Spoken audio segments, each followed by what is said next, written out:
I'll be taking the position that abortion cannot be morally justified in any circumstances. Let's first look to God's Word. As Christians who are committed to the authority of God's Word, we believe that the sanctity of human life is not just a political campaign slogan. We believe it's God's command, as in the sixth commandment, "You shall not murder," Exodus 20:13. John Frame comments on this verse that what the sixth commandment basically says is that life and death are God's business. He is the Lord of life and death, and we may not take life without his authorization. God's valuation of human life has everything to do with who he is.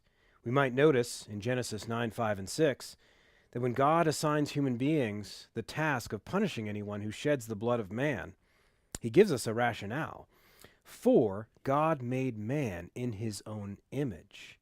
In a very real sense, to violate the life of human beings is to violate God himself.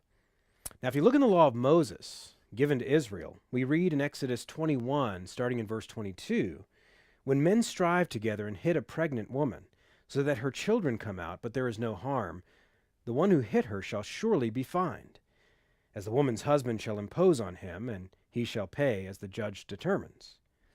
But if there is harm, then you shall pay life for life, eye for eye, tooth for tooth, hand for hand, foot for foot, burn for burn, wound for wound, stripe for stripe.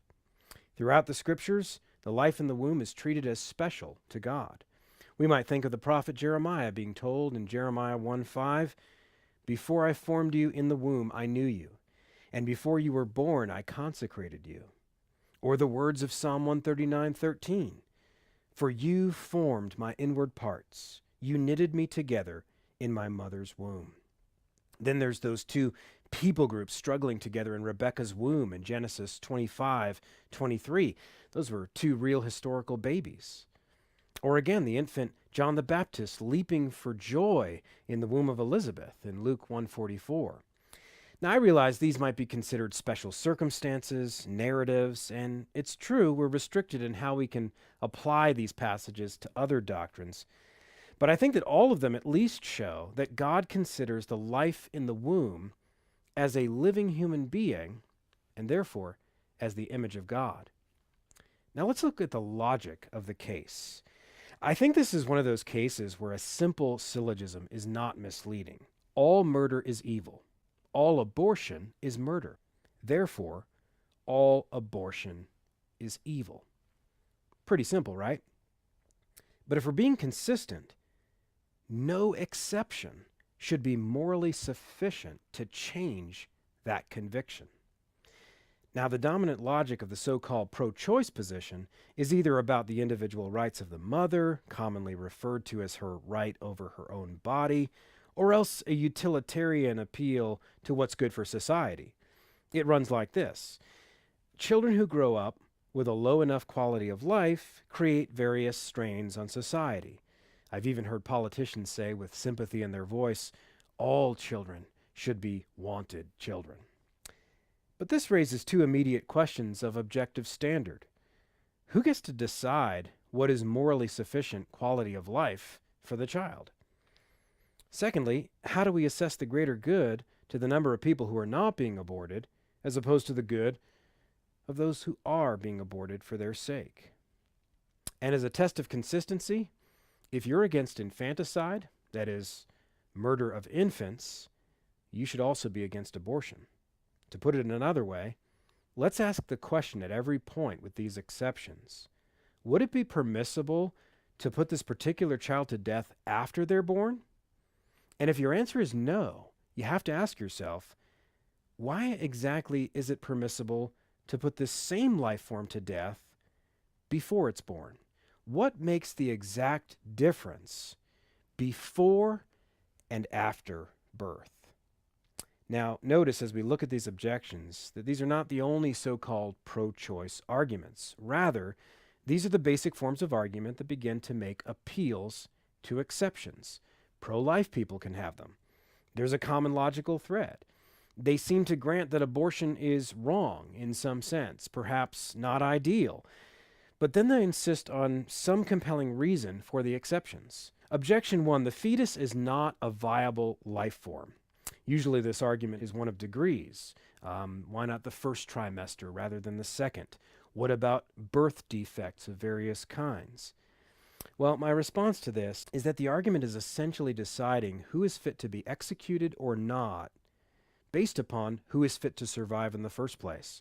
Very Darwinian, reducing personal worth to power or social status or perceived quality of life. But again, quality of life is defined by who?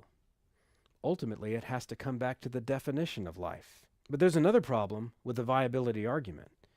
What about people who are senile, comatose, unconscious, under general anesthesia? These are likewise unable to survive without the help of others.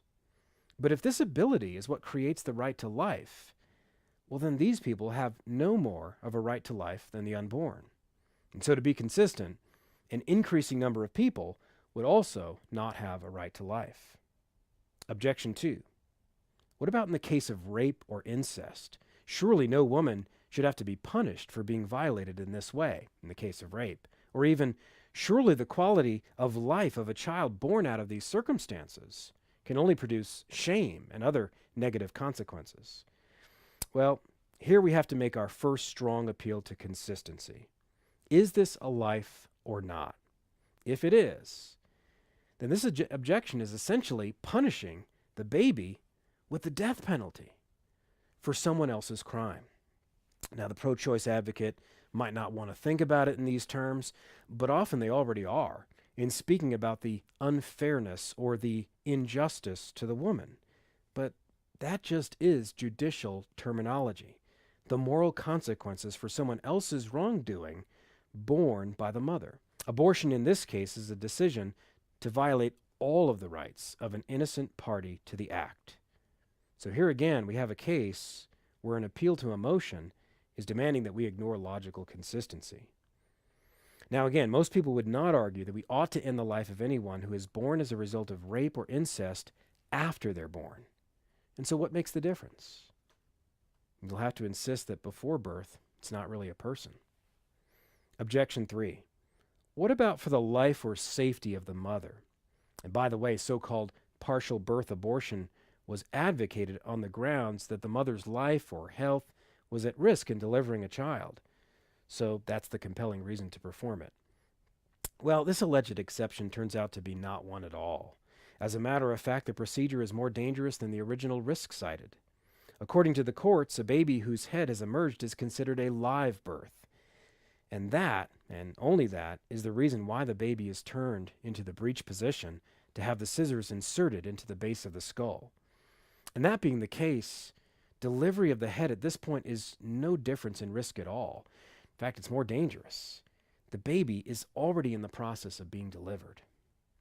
Now, that might be an exceptional practice in the name of exceptions. However, a 2003 CDC report showed that only 0.118% of all abortions were performed for the life and safety of the mother.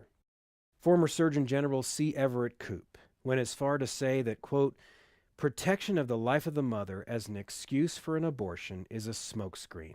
In my 36 years in pediatric surgery, I have never known of one instance where the child had to be aborted to save the mother's life." In the majority opinion of Roe v. Wade, Justice Blackmun said this: "If the fetus is a person who is not to be deprived of life without due process of law, and if the mother's condition is the sole determinant, then," and I'll paraphrase the rest because he talked about a specific case in Texas, "any exception is out of step with the 14th Amendment." In other words, the supreme architects of legal abortion in America recognized that the cardinal issue is whether or not the unborn is a human life. If it is, then they recognized there can be no exception to protecting the baby. Nobody here is arguing that the consequences of those cases of rape or rare medical conditions are simple. The argument is rather that even some of the most empathetic ends do not justify the means of murder. And if we're consistent, all abortion is murder. Therefore, abortion cannot be morally justified in any circumstances. Thank you.